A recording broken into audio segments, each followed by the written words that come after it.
কোনদিন কাবাগরের সামনে গেলে বা কোন আত্মীয় স্বজন গেলে বলবেন, কাবাগর দেখার সাথে সাথে প্রথম যখন কালো অংশটা চোখে পড়বে, যখন আপনি মসজিদে হেরমের গেট দিয়ে ঢুকবেন, যখন ওই Fahad gate, king Fahad gate আছে, যখন ঢুকবেন অনেক দূর থেকে কালো কালো কাবাগরের একটু একটু দৃশ্য ভেসে উঠবে চোখের সামনে।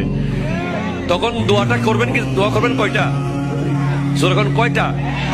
একটা দোয়াই কবুল হবে দেখার সাথে সাথে। কাবা ঘর দেখার সাথে সাথে প্রথম যে দোয়াটা করবেন ওটা কবুল করবেন কে? এখন শিখে নেন, অনেক মানুষ জানেন না হিকমত।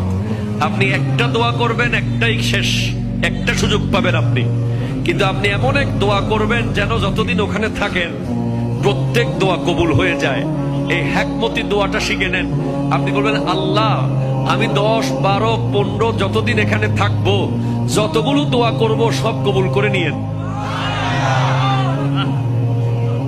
দোয়া করছেন কয়টা? পাবেন কয়টা? কাবা, কাবে কি রৌনক, কাবে কা মঞ্জর, আল্লাহু আকবার, আল্লাহু আকবার।